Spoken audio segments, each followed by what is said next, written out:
금년 입춘 이래 향로봉 아침 기온은 영하 17도 이하로 추운 날씨였습니다. 입춘하게 되면 생각나는 단어 중에 하나는 이제 상춘곡이라고 하는 단어인데, 저 같은 경우는 옛날 사람들은 이제 봄이 되면 요즘 말로 이제 봄 소풍을 갔다는 거죠. 그런데 입춘날 아침에 기온이 영하 17도 이하로 추운 날이었다라고 하면 사실 그렇게 반가운 소식은 아닙니다. 그래서 영하 17도인 날씨를 봄이라고 할 수 있느냐 물으면 봄이라고 대답하기가 어려울 거예요. 영하 10도도 마찬가지인데 영하 17도 그런 뜻인 것 같아요. 이제 봄을 준비한다. 왜 옛날 사람들은 이렇게 추운 영하 17도를 입춘이라고 했을까?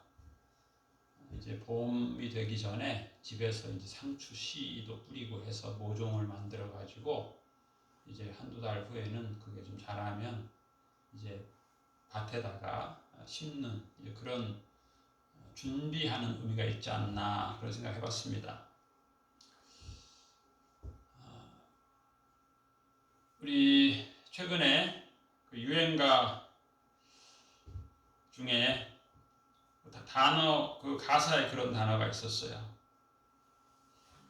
물 좀 주세요. 목말라요. 난 그대 거예요. 흠뻑 젖게 해주세요.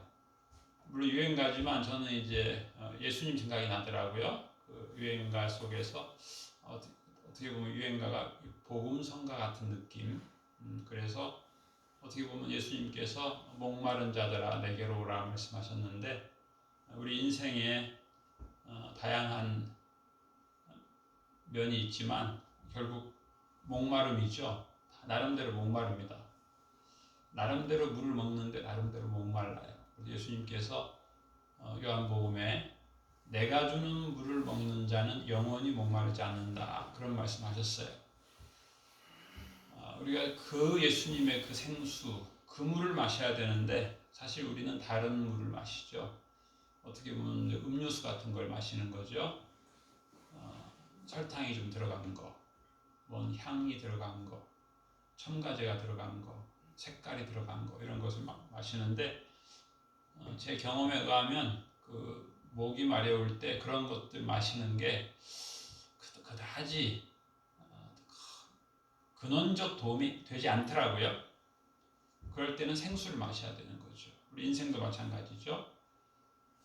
예수님이 인생의 목마름을 해갈시키는 생수라는 그런 확고한 믿음, 그런 생각이 있으면 좋은데 다른 것으로 채우려고 하고, 인생의 목마름을 다른 것으로, 대리만족, 다른 것으로 채우려고 하는데, 그렇기 때문에 그야말로 완전히 해갈이 안 되는, 그게 우리 인생이 아닌가 생각합니다. 우리가 오늘 예배하면서 빈들에 메마른 그 땅에 성령의 단비가 내리듯이 우리가 그런 마음이 있으면 좋겠어요. 예수님의 생수로 채워지는, 내 인생의 목마름은 예수님으로 채워지는, 그래서 목마르지 않는 인생이 되었으면 좋겠습니다. 오늘 참 우리가 이번에 명절을 보내면서 민수기 6장 말씀, 하나님께서 축복하라 이렇게 명령하셨어요.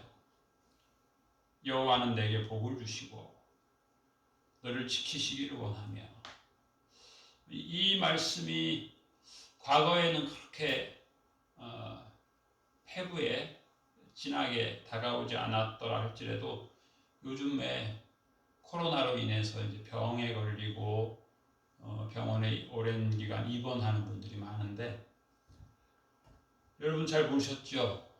요즘 입원하기도 힘들다 그래요. 병원에 가서 의사 진단을 받자고 하니까 의사가 열이 난다 하니까 가서 코로나 진단서 끊어오라고, 진단서 끊어오니까 또 큰 병원 가라 그러고, 병원에서는 또 약간 응급조치하고는 빨리 나가라고. 코로나 병상 확보하는 게 더 중요한가 봐요. 좀 확보해야 된다고. 환자는 지금 아파 죽겠는데 빨리 나가라고.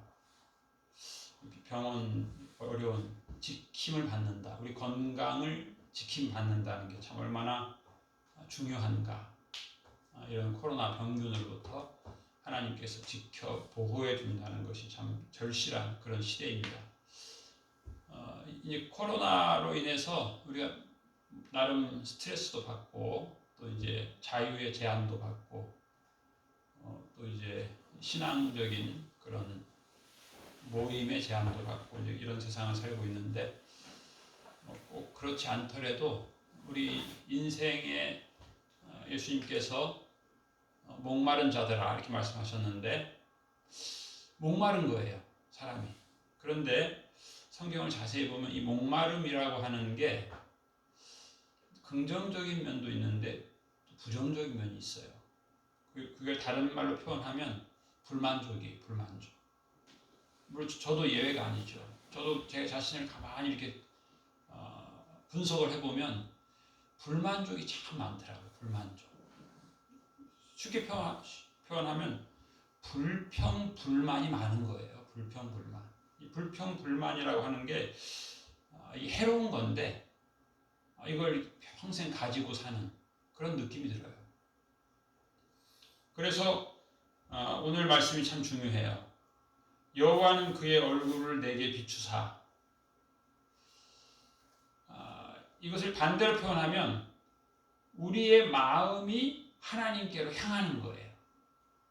우리가 잘 아는 것처럼 달이 상현달, 초생달, 혹은 만월, 혹은 금음달 이렇게 구분이 되잖아요. 달은 항상 그 모양인데 왜 우리 눈에 보일 때는 그럴까? 이제 빛을 많이 받느냐 적게 받느냐 그거에 중요한 것이죠.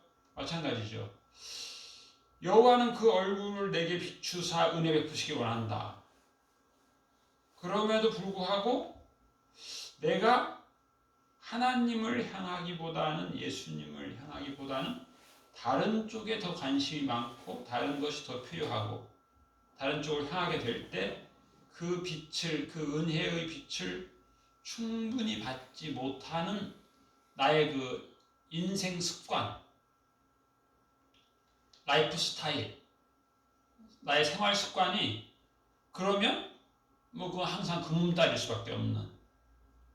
그래서 이게 잘 조화를 이루기를 축복합니다.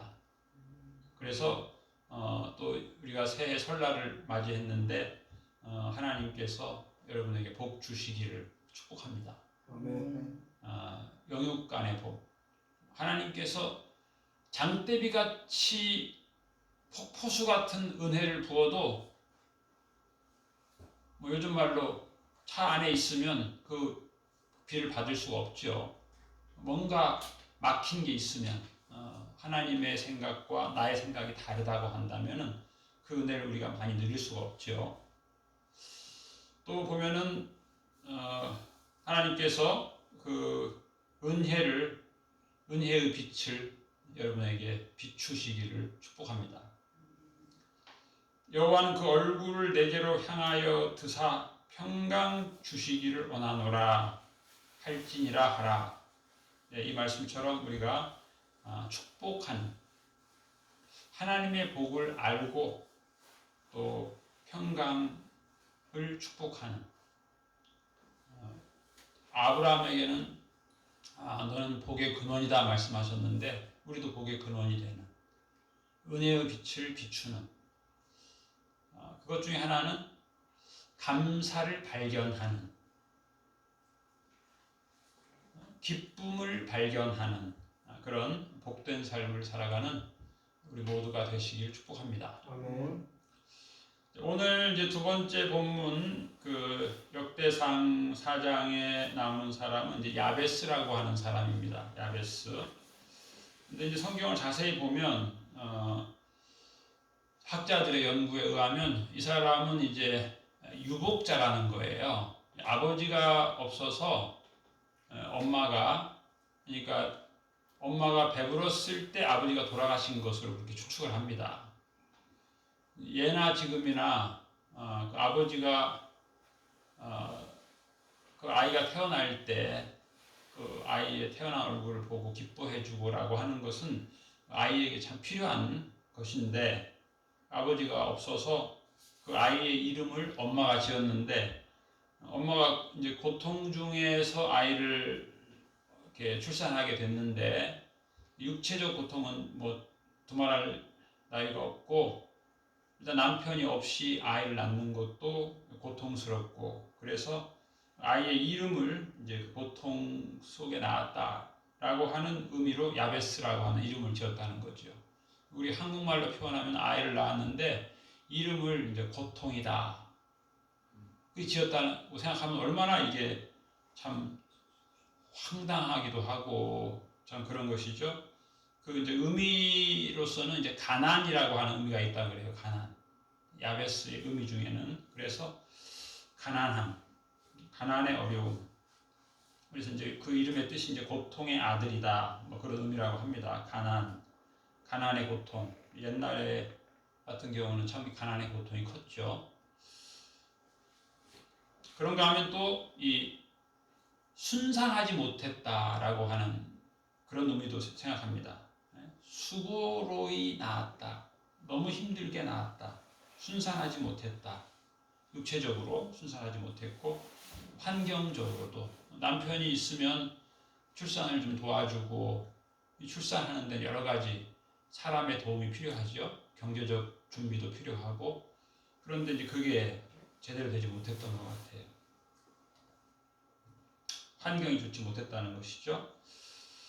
그런데 그래서 아마 이 엄마가 이 아이한테 영향을 미친 것 같아요.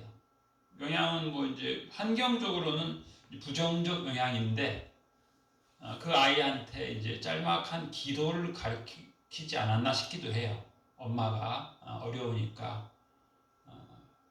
그래서 이제 그 기도를 야베스가 했다는 거죠. 하나님 복에 복을 더하여 주세요. 사실 뭐 이렇게 가난하고 아버지가 없고 뭐 엄마도 가난하고 또 이렇게 너무 난산을 하고 그러면 사실 뭐 아이도 그렇게 좋지 않거든요. 이게 좀 순산을 해야 아이도 좀 빵긋빵긋 웃고 얼굴도 좀 잘생기고 그러는데 난산을 하면 뭐 아이가 뭐 이렇게 좀 피부도 별로 좋지 않고 그럴 수 있어요. 그런데 복에 복을 더하소서 이 말을 저는 그런 생각 해봐요.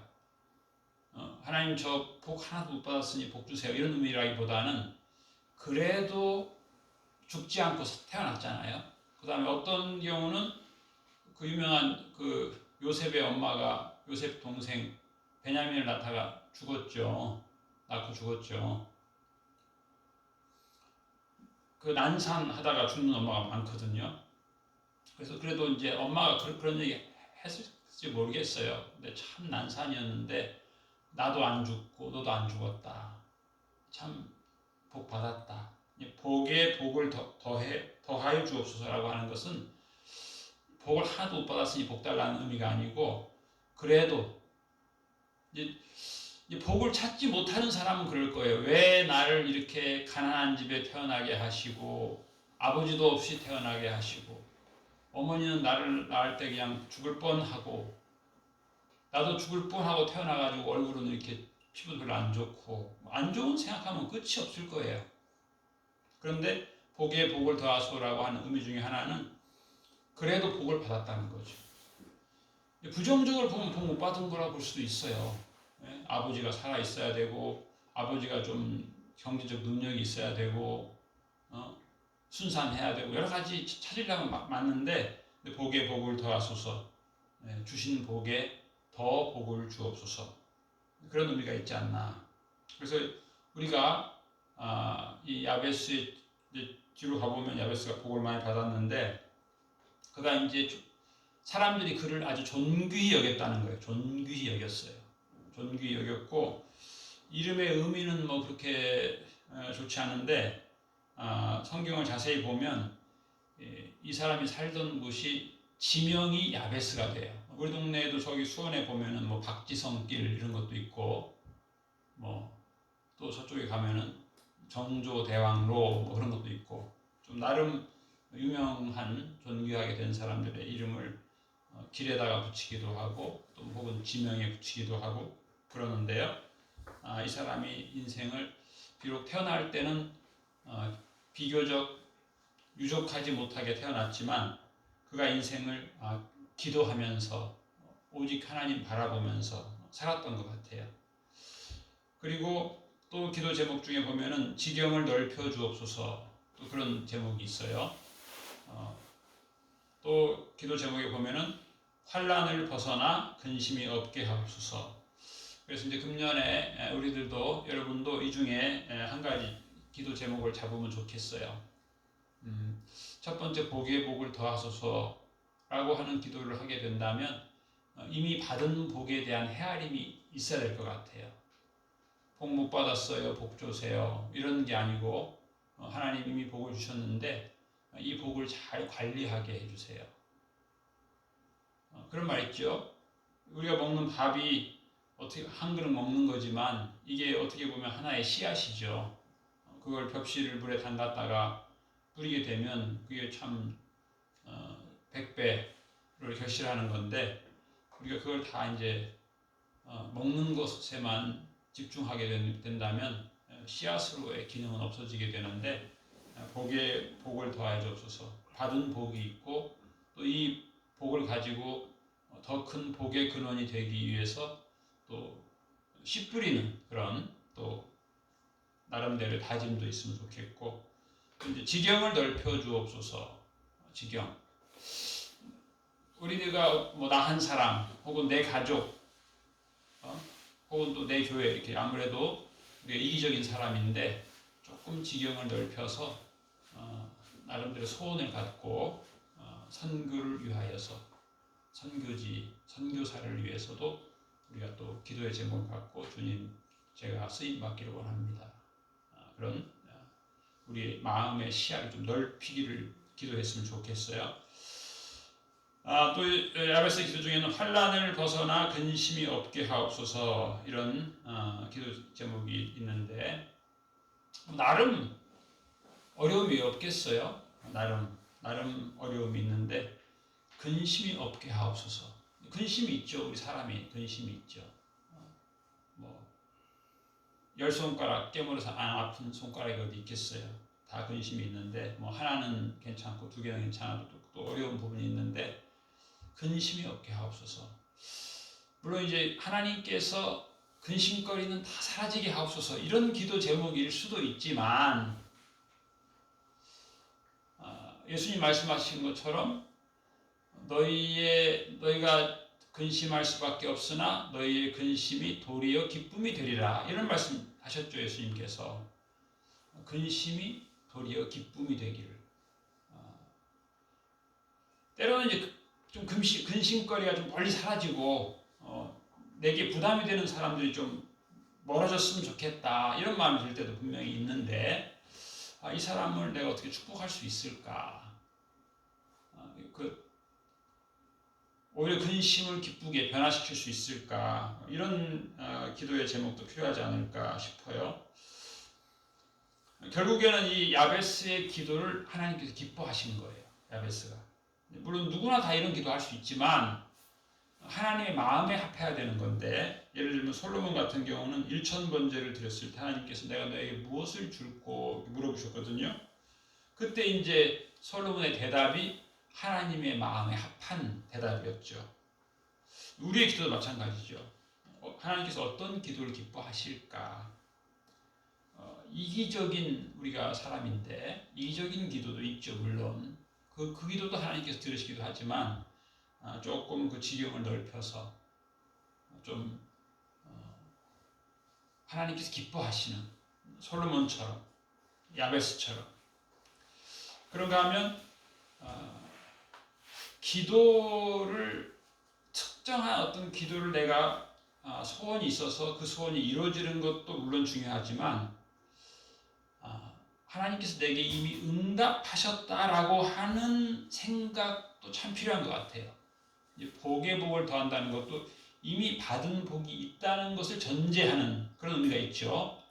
마찬가지로 기도도 마찬가지죠. 하나님께서 이미 제게 응답해 주셨음을 감사합니다. 그러면서 이제 또 기도하는 것이죠. 그래서 오늘 우리가 이 설날을 맞이했는데 이 민수기 6장 이 말씀을 한번 생각하면서 그걸로 나를 축복하고 내가 복의 근원이 되고 또 주변 사람을 축복하고 꼭 그대로 꼭 이 성경 말씀 그대로는 우리가 예수님을 모르고 하나님을 모르는 사람한테 할 수는 없겠지만은 축복하면 좋겠어요. 요즘 말 바꿔가지고 문자로도 보낼 수 있겠고 말로도 할 수 있겠고 그래서 하나님께서 우리에게 주시고자 하는 복이 있는데 하나님께서 내게 복을 주시고 너를 지키시기를 원하고 여호와는 그의 얼굴을 내게 비추사 은혜 베푸시기를 원하며 여호와는 그 얼굴을 내게로 향하여 드사 평강 주시기를 원하노라. 이 복을 다 받아 누리시고 또 야베스와 같은 야베스의 그 복의 복을 더하소서. 지경을 넓혀 주옵소서. 손을 펴게 하옵소서. 환난을 벗어나 근심이 없게 하옵소서.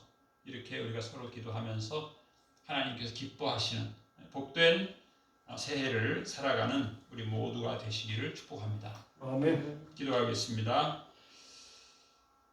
하나님 아버지, 우리가 지나온 날을 돌이켜볼 때에 하나님께서 우리에게 많은 복을 주셨지만 때로 우리들은 내가 원하는 복을 하나님께서 주시지 않았다고 만족해하지 않고 불평하고 원망하는 마음으로 살아왔던 시간들이 많이 있었습니다.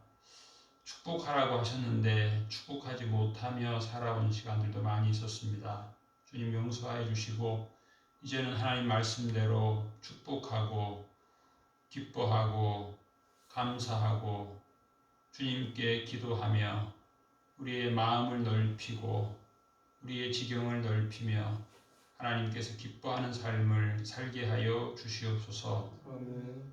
이 한 주간 살아갈 때 우리가 세상과 육체를 따라 살지 않게 하여 주옵시고 예수님의 생수를 마시며 살게 하여 주옵시고 예수님께서 주시는 그 물을 마심으로 영원히 목마르지 않는 영원히 감사하고 기뻐하는 삶을 매일매일 살게 하여 주옵소서.